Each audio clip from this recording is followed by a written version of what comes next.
Okey, baik.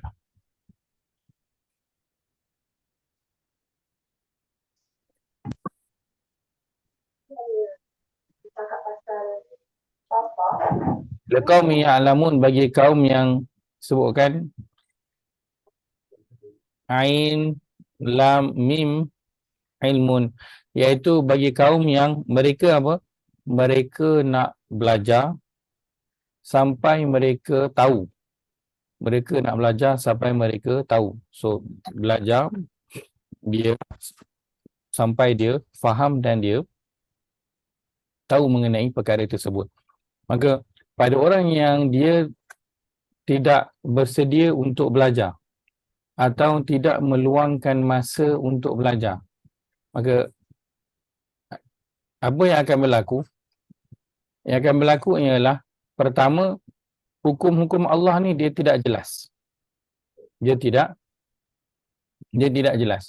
Dia tidak jelas apa yang boleh dilakukan, apa yang tak boleh, apa yang sepatutnya dia lakukan, apa yang tidak sepatutnya dia lakukan. Yang pertama. Yang kedua, dia tidak akan tahu tentang kenapa Allah menyuruh untuk melakukan perkara yang demikian. Kenapa Allah menyuruh melakukan perkara yang demikian? Kerana sebahagian daripada hukum hakam yang Allah yang ditetapkan, Allah beritahu dia punya sebab-sebab dia, ataupun dijelaskan oleh Nabi, ataupun dijelaskan oleh para sahabat dan para ulama. Tapi untuk orang yang dia tak belajar, maka dia tidak akan mengetahuinya. Akhirnya akan apa? Akhirnya akan timbullah perkara seperti tiada hak asasi manusia, ditindas, tak ada kebebasan berpakaian, tak ada kebebasan itu dan juga ini. Ini adalah satu bentuk pengongkongan dan sebagainya. Kenapa? Poin dia di mana? Dia tidak belajar. So bila dia tak belajar, dia tak akan faham. Dia tak belajar, dia tak akan tahu. So orang yang tak tahu, dia akan buatlah perkara, dia akan lebih terdedah untuk melakukan perkara yang salah, sebab basic je dia tak tahu. Orang yang tak faham, maka dia tidak akan jadi apa? Dia tidak akan tergerak untuk nak mengikut batas-batas ataupun hukum yang telah ditetapkan oleh Allah Azza wa Jalla.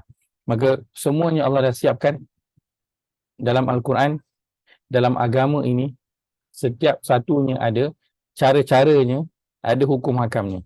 Dan ia kembali kepada siapa last kali? Ia kembali kepada kita. Kita nak belajar tak sampai kita faham. Sebab itu, kita pernah sebutkan sebelum ini, sangat penting untuk agama yang kita anuti ini, kita fahami dia. Kita belajar tentangnya, dan ia adalah satu proses yang perlu dilakukan. Kerana kita beragama dengan agama ini, so kita kena tahulah peraturan dia kan. Selama mana kita beragama dengan agama ini. Seperti mana kita bekerja di suatu tempat, maka perkara pertama yang kita kena tahu sebelum nak masuk kerja ialah apa? Bila kita dah diterima bekerja satu tempat, sebelum nak mulakan kerja, apa yang kita kena tahu dulu? Kena tahulah peraturan syarikat tersebut. Masuk kerja pukul berapa, rehat pukul berapa, balik pukul berapa. Kita punya job scope kita kena tahu. Peraturan-peraturan asas dalam syarikat kena tahu. Selain daripada itu, kita ada peraturan khusus untuk setiap daripada jawatan ataupun department tu. Itu perlu diketahui sebelum masuk kerja. Dan selama kita berada di syarikat itu, selama itulah kita kena patuh kepada peraturan tersebut. Kalau kita masuk kerja tapi kita tak nak patuh kepada peraturan, maka sudah tentulah akan diambil tindakan, kerana sudah tentu kita akan terlanggar peraturan yang telah ditetapkan. So asasnya ialah ya'lamun, belajar sampai kita tahu tentang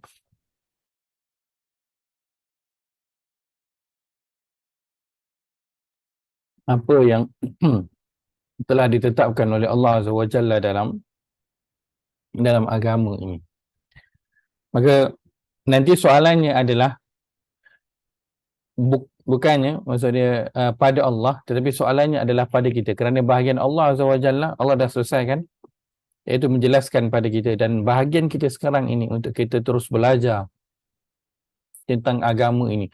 Walaupun kita rasa kita dah lama dah jadi orang Islam kan, tapi kita kena tanya soalan kembali pada kita, aku tahu tak tentang ini kan. Minimum soalannya ialah, aku tahu tak solat aku ni betul-betul ke mengikut pada cara Nabi, bacaan zikir betul-betul tak ikut cara Nabi, dan apa yang kita lakukan betul tak ikut Al-Quran ataupun mengikut Nabi sallallahu alaihi wasallam. Itu pelajaran daripada ayat yang ke-233. Umpama Allah memberi arahan, suruhan kepada kita agar apa? Agar mempelajari agama ini. Liqaumi ya'lamun diletakkan dalam bentuk fi'il mudhari', menunjukkan proses pembelajaran itu perlu berlaku secara apa? Secara berterusan. Dia tidak boleh terhenti. Selagi mana kita hidup, selagi itulah proses untuk kita belajar mengenal agama ini, ia perlu diteruskan.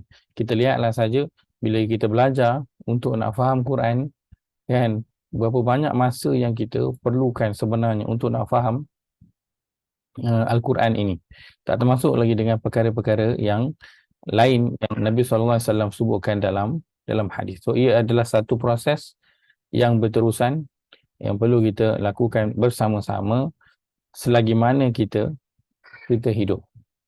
Itu suruhan Allah Azza wa Jalla yang indirectly Allah letakkan pada penghujung ayat yang ke-230. Kita nak melihat pada ayat yang seterusnya, ayat 231. Baik. Ustaz. Dia saya. Sebelum ke 231, saya nak tanya sikit tentang hukum yang ada dalam 230 ni, boleh Ustaz? Baik, silakan. Cuma okey, boleh. Kalau saya tahu saya jawab, semua saya tak berapa mendalam sangat berkaitan dengan fiqh. Silakan. Sebab apa? Dia di sini dia kata kalau dia cerai 3 kali dia dah tak boleh kahwin. So isterinya kena kahwin dulu. Baru dia boleh kahwin balik. Tapi budaya kahwin Cina buta kita ni sebenarnya dia tu sah ke halal Ustaz? Ataupun halal? Baik. Budaya kahwin Cina buta ni. Ada sebagian ulama menyatakan ia adalah perkara yang tidak sah. Sebab apa? Sebab ia bukan saja perlu kahwin dan cerai, tapi ia perlu bersama. Barulah lengkap. Nak cerai adalah selepas daripada itu. Okey. So maknanya sekiranya seseorang diupah untuk berkahwin dengan bekas isteri dia, kemudian dibagi duit, lepas tu besok dia cerai, lepas tu dia ni kahwin balik. Adakah perkahwinan mereka pula tu kalau tak dikira sah, mana kita selepas itu mereka tu berzina sepanjang masa lah sampai habis umur lah kalau sekali. Ya. Kalau hukumnya tidak sah, maka itulah dia adalah perkahwinan tak sah dan hukumnya adalah berzina sepanjang masa. Betul. Terima kasih Ustaz. Sama-sama. Kadang hukum saya juga pernah mendengar tentang orang yang pergi membuat umrah dan haji, kan? Dia masih lagi dalam keadaan ihram, dia mungkin terlupa nak bertahallul, kan? Dan dia dah terlupa tu lama lah, dia tak perasan, dia tak tahallul lagi sampai dia dah balik Malaysia, sampai di Malaysia dan dah bersama dengan pasangan dan seterusnya. So ada perbincangan tentang perkara itu sebab masih lagi dalam keadaan berihram. So itu perlu dipelajari, walaupun kita rasa macam simple je, kan? Selalu kita rasa bahagian perkara tentang agama ni orang rasa benda yang simple, semua orang dah tahu, kan? Sebahagian lain rasa macam alah, asal benda tu baik, betul lah tu, itulah di dalam agama kan, tapi ada perkara yang memberi kesan yang besar pada seseorang kan, pada bahkan hingga melibatkan orang lain, kepada pasangan dia, kepada anak-anak dia. Maksud dia perkara yang perlu diberi perhatian. Dia bukan hanya setakat aku dah Islam lama dah, semua orang pun dah Islam, so benda yang semua orang dah tahu.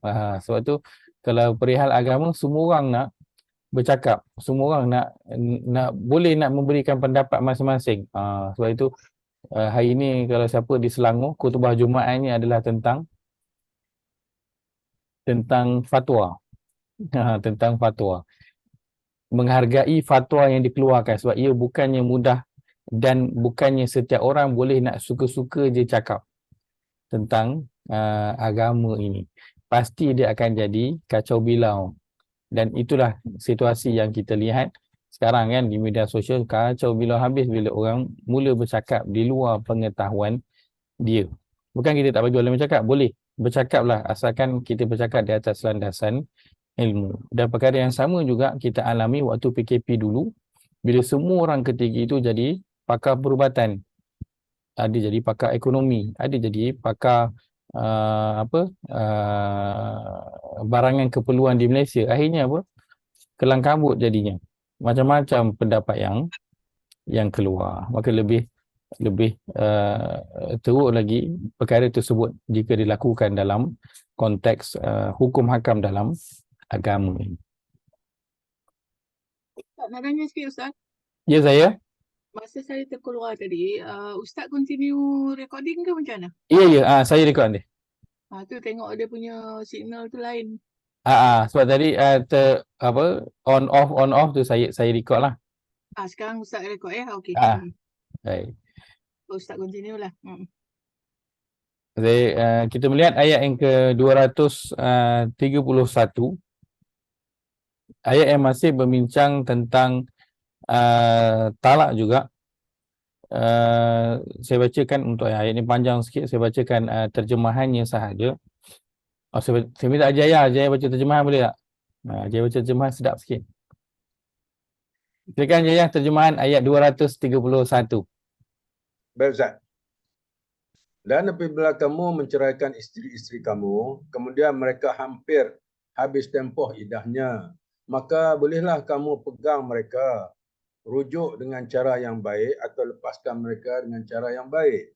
Dan janganlah kamu pegang mereka, yakni rujuk semula dengan maksud memberi mudarat kerana kamu hendak melakukan kezaliman terhadap mereka.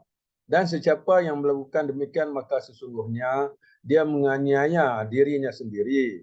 Dan janganlah kamu menjadikan ayat-ayat hukum Allah itu sebagai ejek-ejekan dan permainan.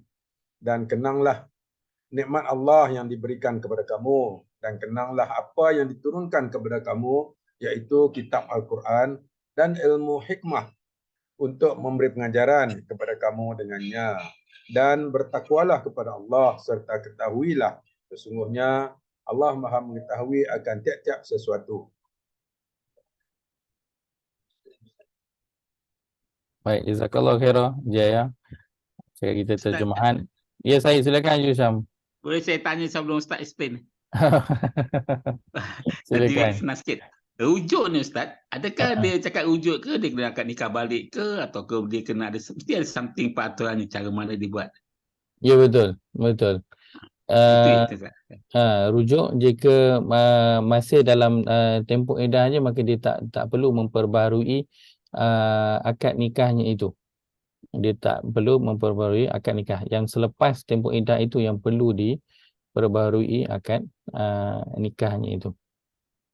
Dia dalam tempoh iddah tu diberi peluang untuk berfikir, untuk tengok balik, sebab bila kita tahu kita mungkin akan terpaksa melepaskan sesuatu, waktu tu orang akan mula timbang balik. Timbang balik. Selalunya orang akan mula menghargai bila dah tak ada kan, bila dah hilang. Tapi agama beri peluang sebelum hilang ataupun tak ada, agama bagi peluang dulu untuk kita duduk sekejap, berfikir. So itulah tempoh iddah yang diberikan.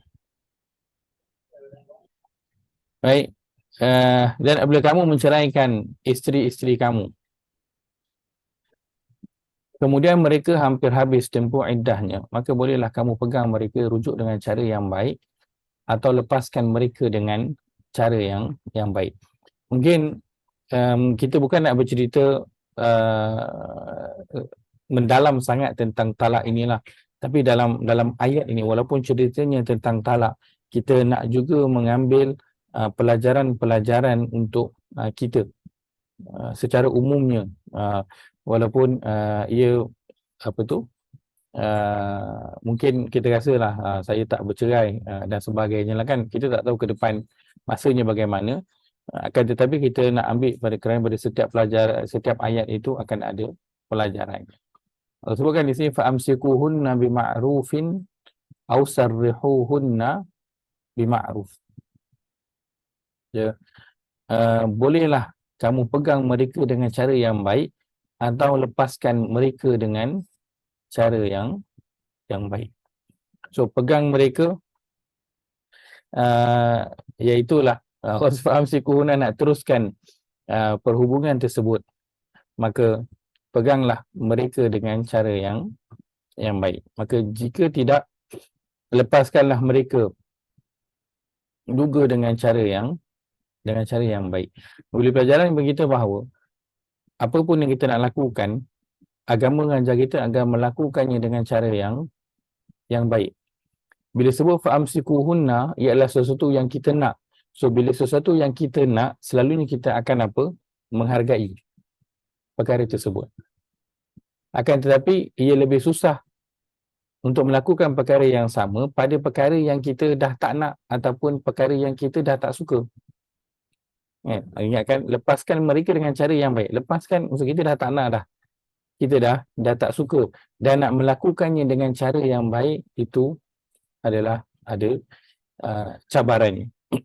Kadang bila kita berjumpa dengan kaum baik kita, yang kita ngam, kita okeylah bergaul dengan mereka. Akan tapi kita juga akan berjumpa dengan orang yang tak berapa ngam dengan kita, kan?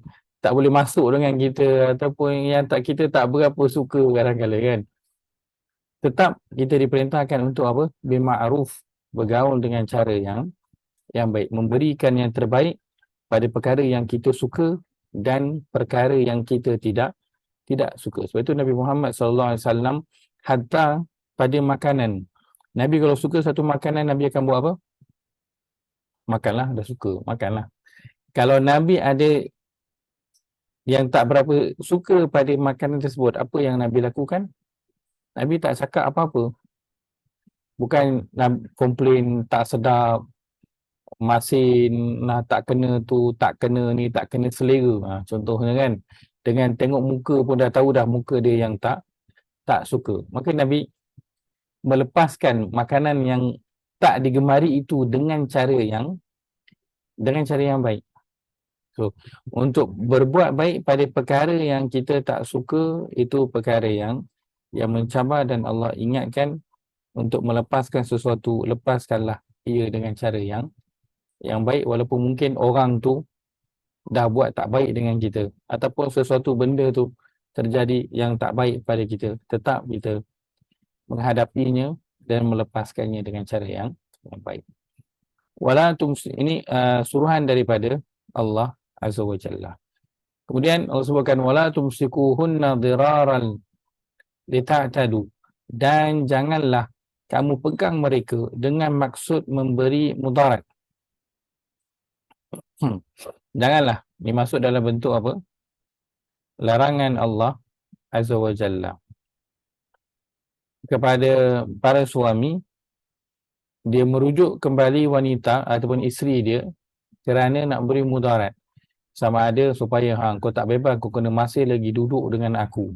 So akhirnya dia pun dengan cara mengungkung dia, tak bagi ke dia berkahwin dengan orang lain, ataupun kembali kepada mak ayah dia, ataupun mencari kehidupannya sendiri.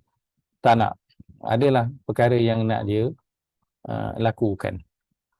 Maka Allah melarang daripada kita melakukan sesuatu dengan tujuan untuk mendatangkan mudarat kepada orang lain. melakukan sesuatu dengan niat yang tidak baik. Ia larangan daripada Allah Azza wa Jalla untuk khas berkaitan dengan talak dan rujuk dan umum pada setiap apa yang kita lakukan. Kadang seorang tu dia pegang jawatan supaya biar orang lain tak dapat jawatan ni. Kan? Ataupun aku tak dapat, biar orang lain pun sama-sama tak dapat. Kan? Dia melakukan satu perkara biar mendatangkan kemudaratan kepada orang lain, biar orang lain susah. Kan ada orang buat sesuatu supaya orang lain susah. Hingga sampai pergi jumpa bomoh ke, dia sihir ke, dia santau ke, dia buat sesuatu supaya mendatangkan kemudaratan kepada orang lain. Dan betapa jika perkara ini difahami, maka kita akan terhindar dengan banyak kemudaratan dalam kehidupan kita. Kerana ada orang yang contoh, dia buat makanan contoh atau menjual makanan. Kan? Dia bukanlah tujuannya nak mendatangkan kemudaratan, tujuannya nak dapat duit. Tapi dia tak beri perhatian kepada makanan yang dihidangkan. So dia tak kisah bersih ke, kotor ke, makanan elok lagi ke, basi ke, ayam tu disembelih ke ataupun tidak, dia tak kisah. Sedangkan perkara itu akhirnya mendatangkan kemudaratan kepada orang lain. Dia nak pergi solat Jumaat, bagus. Tapi dia tak kisah, dia bukan nak datangkan mudarat kepada orang lain, tapi dia tak kisah, dia tak ambil peduli dia parking kereta kat mana. Dah terlambat dengan orang dah nak iqamah contohnya. Dia pun main parking je lah. Akhirnya dia blok jalan, dia parking depan pagar rumah orang, dia tak kisah. Dia mendatangkan kemudaratan kepada apa? Kepada orang lain, dan itu dilarang oleh agama. Walaupun mungkin bukan niat kita pada awal, kita nak aniaya orang lain ataupun menyusahkan orang lain. Bukan itu niat awal kita, kan? Tapi kita tidak teliti dalam perbuatan kita. Kita tak teliti dalam perbuatan kita hingga kita fikir nak pergi sembahyang Jumaat parking je. Sebab apa? Dia fikir dia nak pergi sembahyang Jumaat je. Dia tak kisah tentang orang lain. Aku pergi sembahyang Jumaat, orang lain semua nantak kena bagi aku laluan. Sama juga macam balik solat Jumaat. Kan? Balik solat Jumaat, orang kadang lorong yang nak keluar daripada masjid ataupun surau Jumaat itu contohnya, kan? Orang sampai masuk ke lane yang sebelah tu sebab penuh masuk lane sebelah. Orang yang lane sebelah tu kadang kena berhenti tu sebab nak bagi laluan dulu. Menyusahkan tak orang tu? Menyusahkan. So kisah, aku balik solat Jumaat, so kena ramai-ramai keluar, korang kena berhenti, bagi dulu laluan. Kami nak keluar solat Jumaat. Itu yang lepas tu kalau ada orang hon, kena pula orang tu orang bukan Islam, memang jadi isu yang sangat besar. Yang pernah kan ada orang hon waktu tengah solat Jumaat, sebab apa? Kereta parking kok suka hati, orang tak boleh nak lalu. Marahlah orang, tak menghormati agama Islam. Adakah betul conclusion itu? Tak. Dia yang buat benda yang tak betul, tapi akhirnya orang lain pula yang salah. So, jangan buat sesuatu hingga menyusahkan orang lain. Itu bukan ciri-ciri seorang Muslim.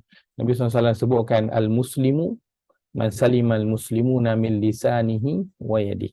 Seorang Muslim itu ialah orang lain selamat daripada gangguan lidah dan juga tangan dia. Itu barulah orang Muslim. Orang lain tak susah sebabkan dia. Orang lain tak kena mudarat yang datang daripada dia ataupun disebabkan dia.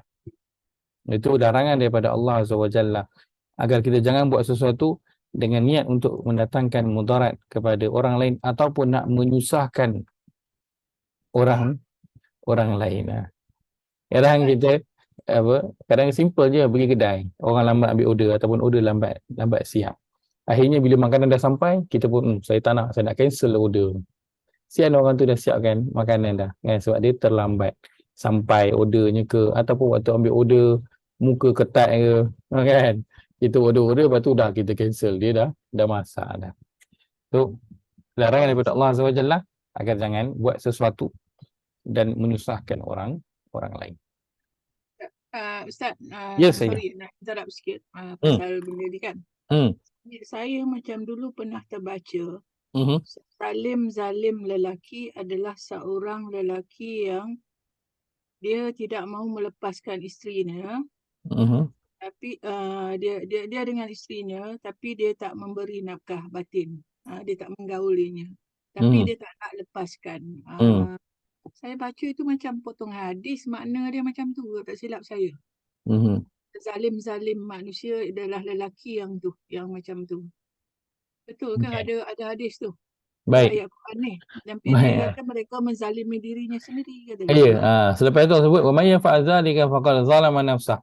Siapa yang buat demikian sebenarnya dia sedang menzalimi diri dia sendiri. Dia menzalimi orang lain, dia menyusahkan orang lain, seperti yang Janur dah sebutkan, kan ada orang yang sebegitu, maka dia sedang menzalimi diri dia sendiri. So dia tengah buat dosa lah, walaupun dia nampak dia tengah dia tak kena apa-apa, dia tak ada apa-apa pun, tapi nanti akibatnya di sisi Allah adalah dia sedang melakukan dosa dan juga kesalahan. Tapi dia layan isteri dia macam biasa lah kan, just yang part bahagian nafkah batin aja lah yang dia select kan. Tapi betul, dia tak mau lepaskan agak. Itu yang dia kata yang sezalim-zalim manusia. Ya, kerana perkara itu masuk dalam nafkah yang perlu dia sezalim-zalim tu Ustaz. Sezalim-zalim manusia. Yang kalau istilah sezalim-zalim manusia secara khusus wallahu alam, saya tak tahu jika ada hadis yang menyatakan yang demikian, disebut sezalim-zalim manusia wallahu alam. Saya tak pasti tentang itu. Saya kena semak semula. Tapi jika perbuatan itu zalim, perbuatan itu memang satu perbuatan yang sangat zalim lah, sebab tak memberi keperluan yang diperlukan. Dalam bahagian zalim. Wala tattakhidhu ayatillahi huzuwan. Selagi di sini adalah bentuk larangan Allah Azza wa Jalla. Maksudnya, saya kena ke bawah sikit dulu.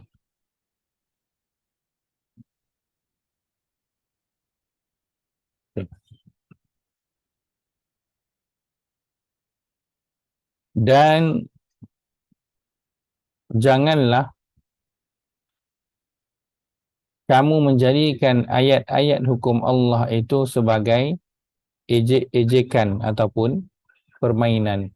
Larangan Allah Azza wa Jalla bentuknya yang begini Allah letakkan pada beberapa tempat, banyak tempat dalam Al-Quran. Dalam surah Taubah beberapa kali disebut, bahkan dalam awal surah Al-Baqarah juga ada disebutkan tentang orang yang dia mengambil ayat-ayat Allah huzuan, sebagai ejek-ejekan, dia sindir-sindir, dia rendahkan kan, umpama macam itulah, macam mengambil Cina buta tadi tu kan, kahwin dulu tak apa, cerai habis dah senang je, upah je lah orang, kahwin lepas tu ceraikan.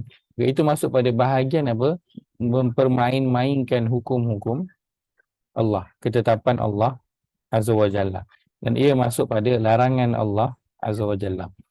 Ida sebutkan sini wala tattakhidhu ayatillah, ayat-ayat Allah ini umum, ayat-ayat Allah semuanya, ayat-ayat Al-Quran, sama ada yang ada sebut tentang hukum hakam ataupun yang tidak. Cuma di sini sebut tentang hukum sebab Allah sedang bercerita tentang hukum-hukum lah, tentang talak. Ada yang nak ikut, ada yang tak ikut, ada yang kata sesuai, ada yang tidak. Tapi ini semua termasuk dalam ayat-ayat Allah SWT dan larangan Allah agar tidak mengejek-ngejek ataupun merendah-rendahkan, mempermainkan ayat-ayat Allah Azza wa Jalla. Allah sebutkan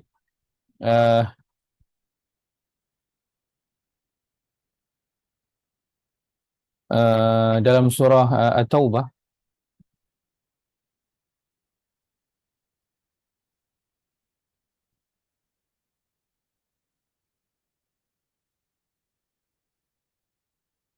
ada ayat yang ke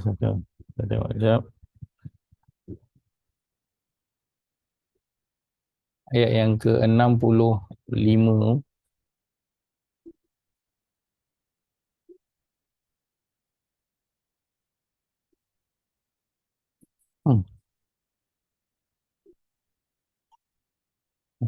Ayat yang ke-65 Allah berfirman, Wajah dia boleh baca je Kita baca ayat yang ke-65 surah Taubah halaman 190. Baik, Allah berfirman, A'udzu billahi minasyaitonir rajim. A'udzu بالله من الشيطان الرجيم.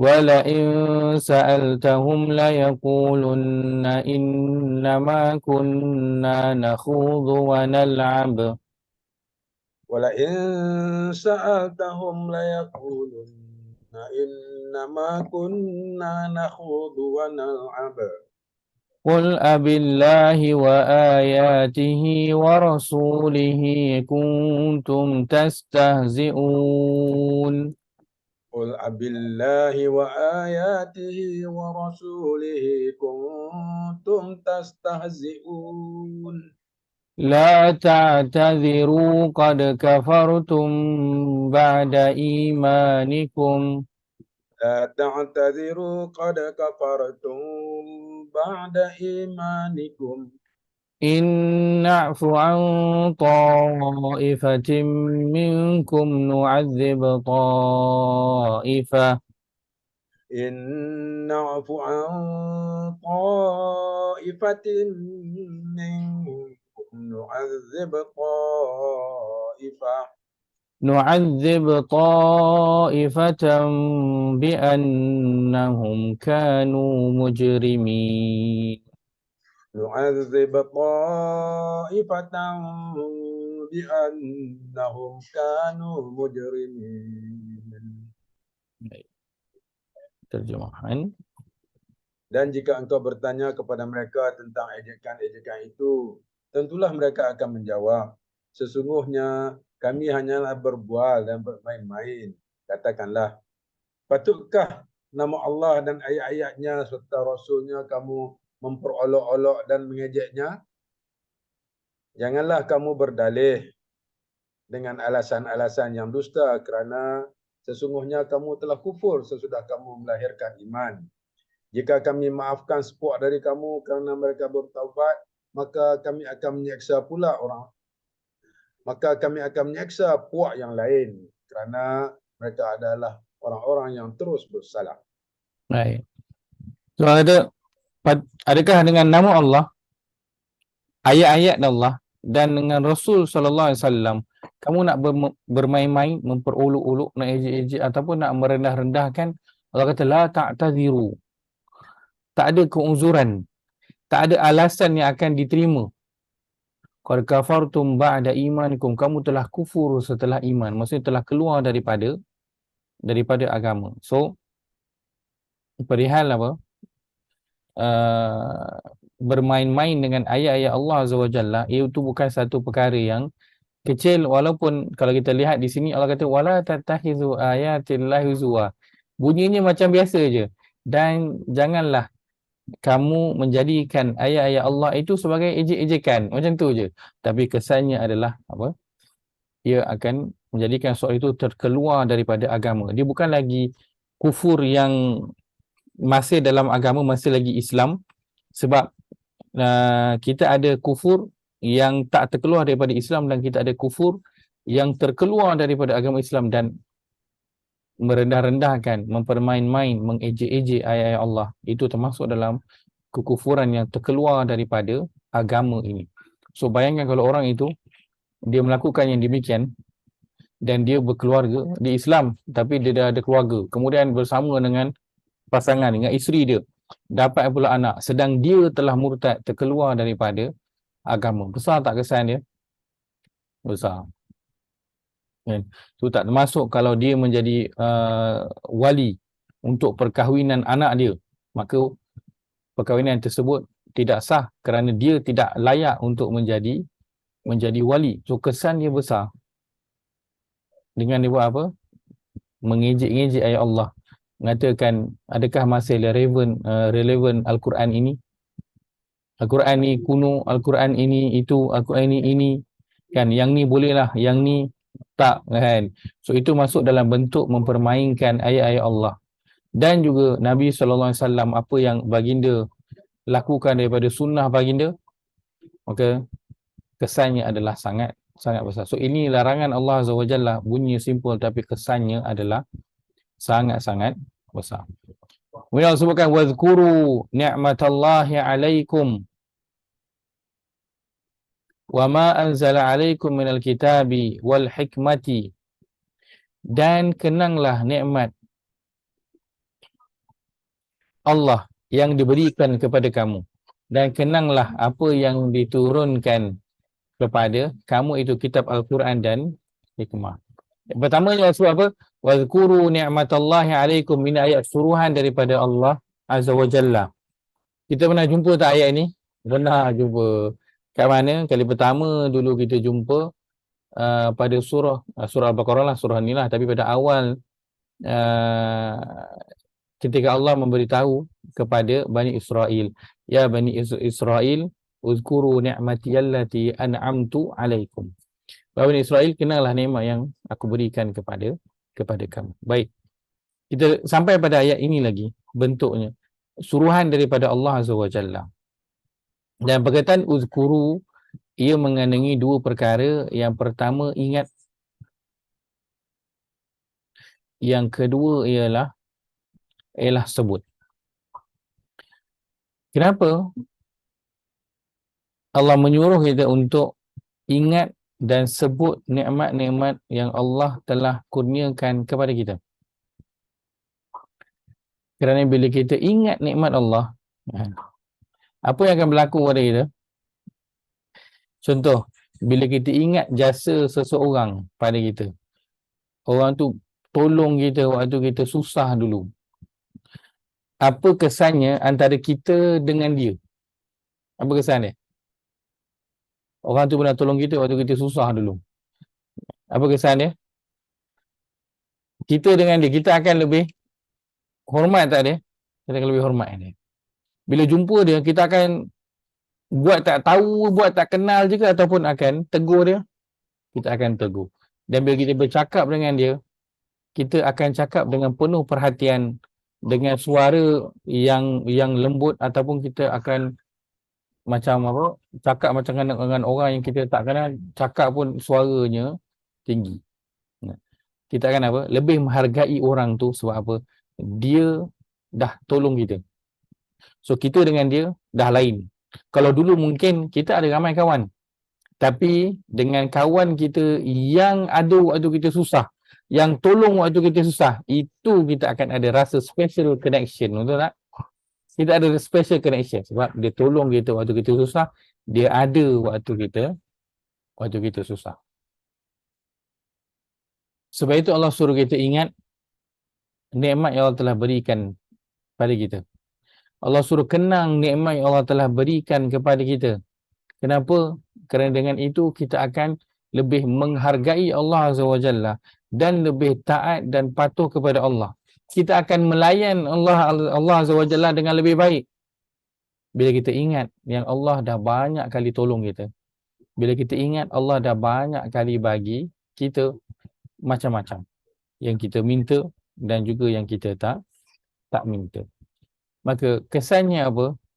Bila orang dia tahu kedudukan Allah Azza wa Jalla, dia menghargai Allah Azza wa Jalla, maka adakah dia akan mempermainkan ayat-ayat Allah? Tak, sudah tentu tidak. Kalau dia tolong kita, bila dia cakap, kita nak main-mainkan tak dengan apa yang dia cakap, kita tak akan main-main dengan apa dia cakap. Kita akan dengar apa yang dia cakap, kita akan beri perhatian. Maka kesan orang yang dia ingat, kenang nikmat Allah, maka dia tidak akan mempermainkan ayat-ayat Allah, hukum-hukum Allah. Dia akan belajar, dia akan dengar, dia akan patuh, dan dia akan lakukan suruhan dan juga larangan tersebut.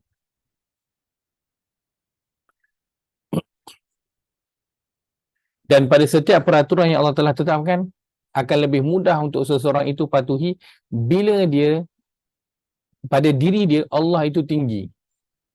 Macam pada kita, orang yang tolong kita tu, dia ada kedudukan yang istimewa pada diri kita.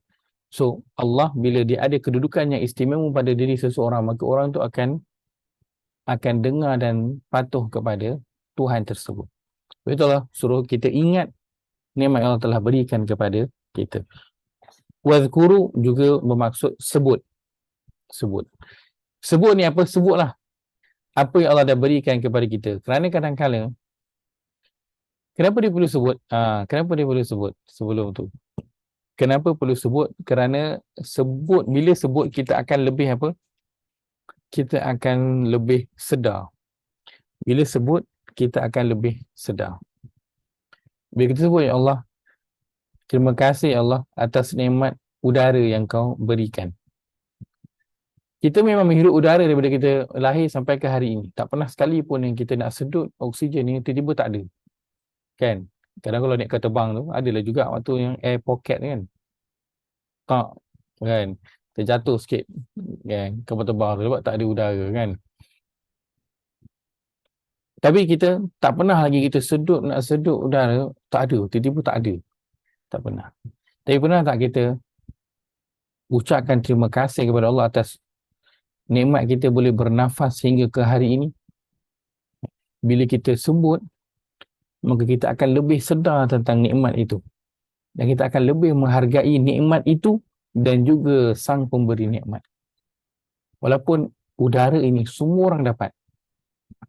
Tetapi tak semua orang yang Allah berikan penuh macam kita. Ada tak orang yang dia pernah mengalami sesak nafas?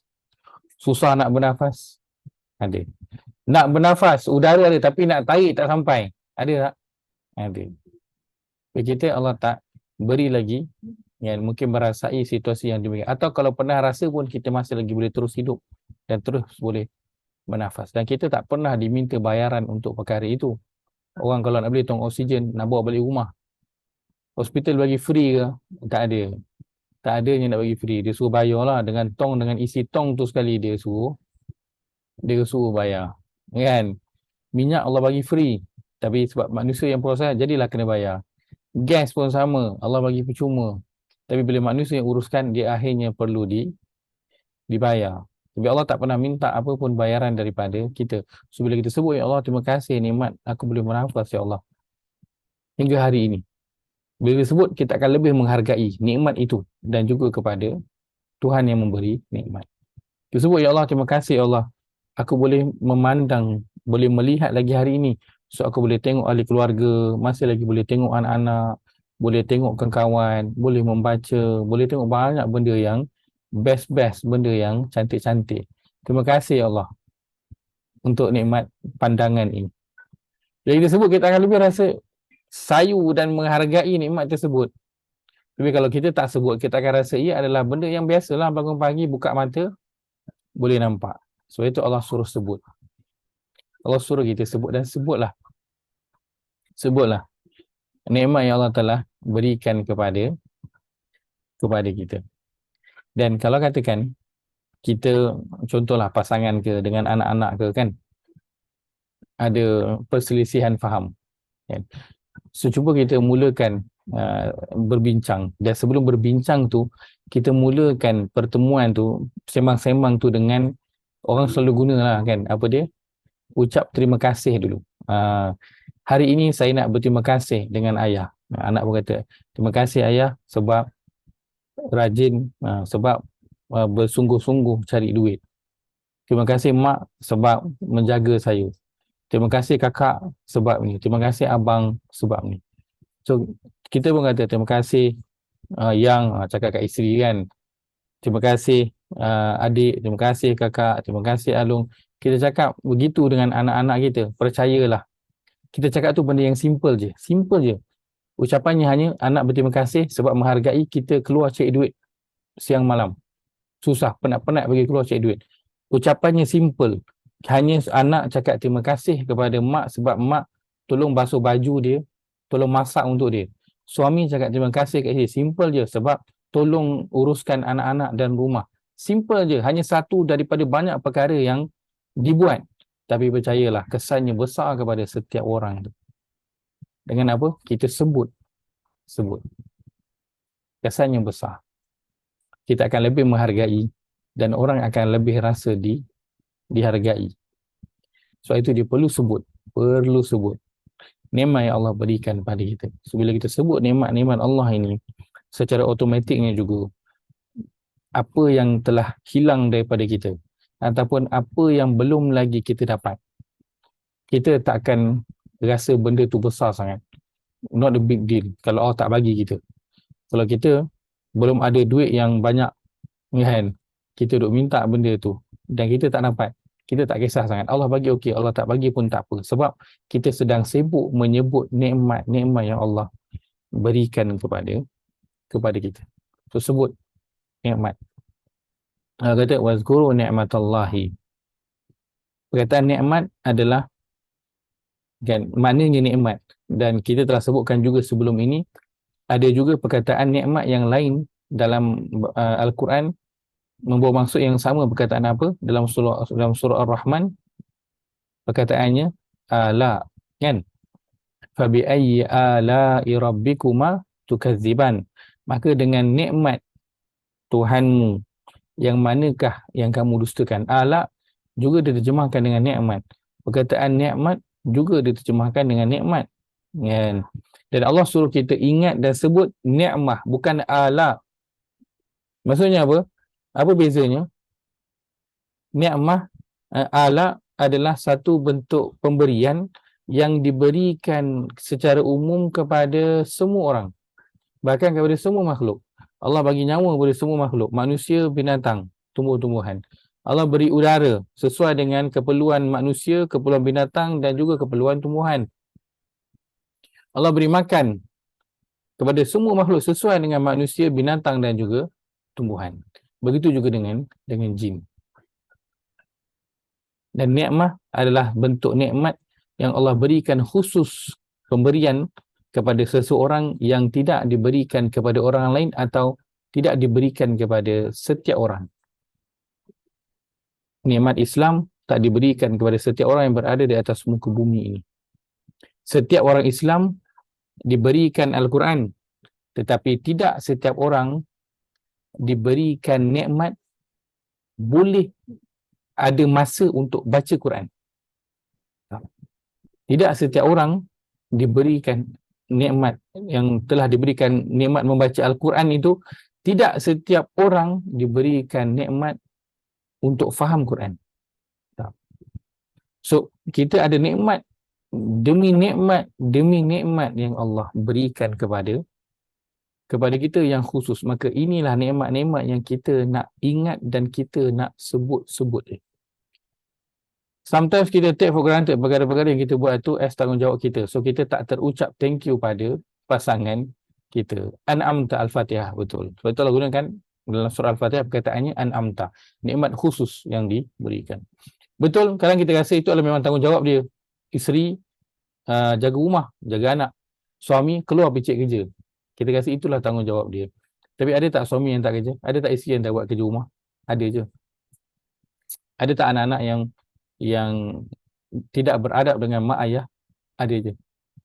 Tapi kita ada nikmat anak-anak yang masih lagi baik. Kita ada nikmat pasangan masing-masing yang menjalankan tanggungjawab masing-masing. Walaupun tak perfect, walaupun tak semua, tak apalah. Tapi kita ucapkan terima kasih atas apa yang dia dah buat. Maka kita akan lebih menghargai dia. Dan dia akan lebih rasa dihargai dan lebih bersemangat untuk nak apa? Buat better. Sebut. Allah suruh sebut nikmat-nikmat yang khusus yang Allah berikan kepada kita, kerana setiap daripada kita nikmatnya berlainan. Nikmatnya berlainan. Memang kita semua Islam, kita semua ada Quran. Tapi nikmat yang lain, ada orang yang umurnya panjang, ada orang yang kesihatannya itu baik, ada orang yang duitnya itu lebih, ada orang yang anaknya itu baik, banyak. Nikmat khusus yang Allah berikan kepada kita, itu ingat dan sebut-sebutlah. Allah sebutkan wazkuru ni'matallahi alaikum. Ingatlah, sebutlah, kenanglah nikmat yang Allah berikan kepada siapa? Kepada kamu. Tetapi betapa seringkalinya manusia itu dia menyebut nikmat-nikmat, tetapi dia menyebut nikmat yang diberikan kepada siapa? Kepada orang lain. Tengok tu, gaji dia naik. Tengok tu, kereta baru. Tengok tu, rumah besar. Tengok tu, dia pergi jalan sana sini.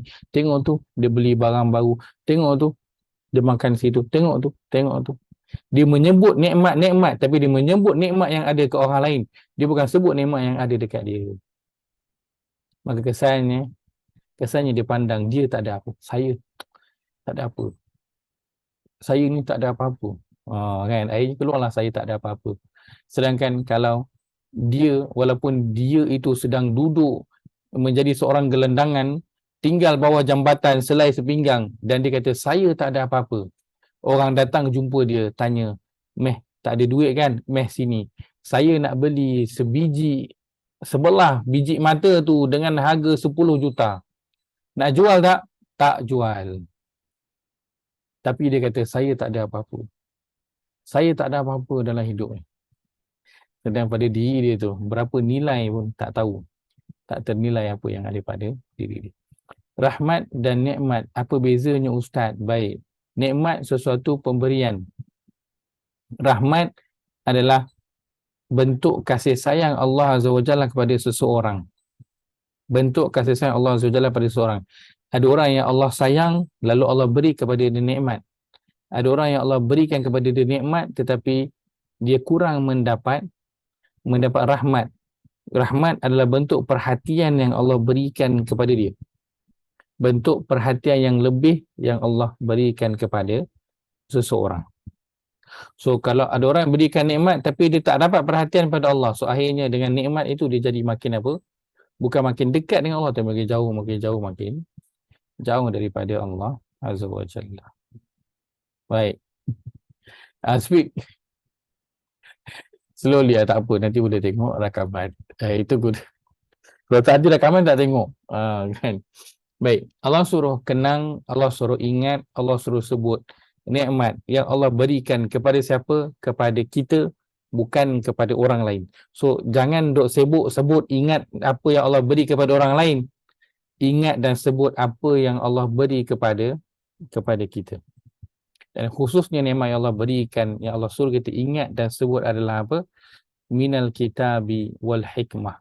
Nikmat Al-Quran dan juga hikmah. Nikmat Al-Quran ni nikmat utama yang Allah suruh kita ingat, yang Allah suruh kita sebut. Ini nikmat yang Allah tak berikan kepada setiap orang. Dan Alhamdulillah kita berpeluang diberikan masa oleh Allah Azza wa Jalla untuk duduk membaca 1-2 ayat, mendengar kan, cerita tentang Al-Quran yang tak diberikan kepada orang lain. Kerana ada tak orang lain yang boleh Ustaz, orang kata kan, bolehlah Ustaz, dia orang tu dah pencen, dah tak ada kerja, tak payah jaga anak, bolehlah dia masuk kelas Quran. Ada tak orang yang pencen tapi tak dilapangkan masa dia? Ada. Ramai je orang pencen, ramai je orang tak ada kerja, tak payah jaga cucu, tapi dia tidak diberikan nikmat oleh Allah Azza wa Jalla untuk duduk sekejap, buka Quran, baca 1-2 ayat ataupun mendengar perkongsian tentang Al-Quran. Ini nikmat yang Allah berikan pada kita. Allah tak berikan kepada orang lain nikmat Al-Quran. Kita boleh pegang, kita boleh baca, kita boleh memahami dan kita nak mengamalkan Al-Quran. Ini nikmat yang paling besar yang Allah berikan kepada seseorang. Bahkan ia adalah apa? Bila seorang itu dekat dengan Al-Quran, ia adalah bukti nikmat dan juga rahmat Allah Azza wa Jalla yang telah ada pada diri dia. Di hujung ayat ini Allah sebutkan wattaqullah, dan bertakwalah kepada Allah. Wattaqullah, ia umpama Allah nak kata, dan bersyukurlah, berterima kasihlah atas nikmat yang telah diberikan kepada kamu. Wattaqullah. Kerana dalam hadis sering Nabi SAW suruh contoh, ittaqullaha fi nisaikum, bertakwalah kepada Allah dalam menjaga wanita kamu, isteri, anak perempuan, adik-adik perempuan, mak. Kalau suruh bertakwa, so bertakwa maksudnya apa? Jaga elok-elok, guna dengan cara sepatutnya, hargainya. Soalan kata wattaqullah, bersyukurlah dan berterima kasihlah kepada Allah atas nikmat-nikmat yang telah diberikan kepada kamu. Dengan ingat, sebut dan menggunakan dengan cara yang sepatutnya. Wa'lamu annallaha bikulli syai'in alim. So, hujung surah ayat ini diakhiri dengan 2 arahan. Pertama wattaqullah, dan kemudian wa'lamu, dan ketahuilah bahawasanya Allah dengan tiap-tiap sesuatu alimun, Tuhan yang maha mengetahui. Tuhan yang maha mengetahui atas tiap-tiap sesuatu yang kita lakukan. Tuhan yang maha mengetahui apa yang kita guna dengan nikmat itu. Macam mana cara kita guna nikmat itu? Tuhan alim, maha mengetahui. Maha mengetahui. Adakah kita menghargai ataupun tidak? Adakah kita menggunakannya dengan cara yang betul? Adakah kita ingat dan sebut-sebut nikmat yang Allah telah berikan kepada kita? Maka Allah Tuhan yang maha mengetahui atas setiap sesuatu. Ini beberapa suruhan dan juga beberapa larangan yang kita ambil daripada ayat 231 daripada surah Al-Baqarah. Kalau kita mengambil satu daripadanya, contoh kita hanya ambil ingat dan sebut nikmat-nikmat Allah untuk kita amalkan selepas ini, maka satu itu sahaja sudah cukup memberikan impak yang besar dalam kehidupan kita. Ingat dan sebutlah, hargailah orang-orang yang berada di sekeliling kita. Kita boleh amalkan pada pasangan, pada anak-anak kita. Sekali-sekala duduk kan. Kalau tak biasa, kita dulu ucap terima kasih dekat pasangan kita, ucap terima kasih dekat anak-anak kita. Maka kita akan dapat rasakan perubahan kasih sayang yang akan tersebar dalam keluarga. Kita hanya sebut satu je pada perkara yang dilakukan yang kita berterima kasih. Contoh terima kasihlah, tolong buangkan sampah. Simple je. Tapi anak yang mendengar tu akan rasa perkara itu perkara yang besar. Allah Ta'ala alam, kita pergi sekarang itu, insyaAllah kita akan sambung pada minggu hadapan. Terus dia kongsikan satu Ustaz, larangan. Larangannya. Janganlah mempelekehkan nikmat yang terbesar yang Allah bagikan. Jangan. Nanti murtad tu, dia change effect dia, berantai. Betul. Tidak menghargai nikmat yang Allah berikan. Dan nikmat yang paling besar tadi apa? Al-Quran. Kesan kita tak menghargai nikmat itu yang akan akhirnya menjadikan orang mempermain-mainkan ayat-ayat Allah. Dia tak kisah. Dia kata, Quran tak apalah, tak belajar, tak faham pun tak apa. Kan? Sebab saya ada cara saya sendiri nak buat dalam kehidupan ni. Saya ada cara berpakaian saya sendiri. Saya ada cara bercakap saya sendiri. Saya ada cara nak besarkan anak-anak saya sendiri. Tak perlu tengok pada Quran ataupun hadis. Itu indirectly kita apa? Yang tu dia berkaitan dengan ayat 11 ya Ustaz. Ayat sebelum ke selepas? 11. Ayat 11. Oh, okey. Baik. Kerosakan di dunia lah jadinya. Betul. Sebab dia dah berantai kan, macam anak-anak tu dah tak tahu status dia apa semua kan. Betul. Ini jadi kacau bilau dalam masyarakat. Wallahu ta'ala alam. Jazakumullah khairan kepada semua meluangkan masa pada malam ini. Mudah-mudahan Allah nilai sebagai amal yang soleh, insya-Allah. Mudah-mudahan ini sikit usaha kita untuk menghargai nikmat Al-Quran yang Allah berikan kepada kita. Kita ingat dan kita nak sebut-sebut nikmat ini, dan cara menghargainya adalah dengan kita terus membaca dan mempelajarinya. Mudah-mudahan Allah terimalah sedikit dan apa yang kita lakukan ini. Aku qauli hadza wa astaghfirullahal azim li wa lakum. Kita tutup dengan tasbih kafarah. Subhanakallahumma wa bihamdika asyhadu an la ilaha illa anta astaghfiruka wa atubu ilaik.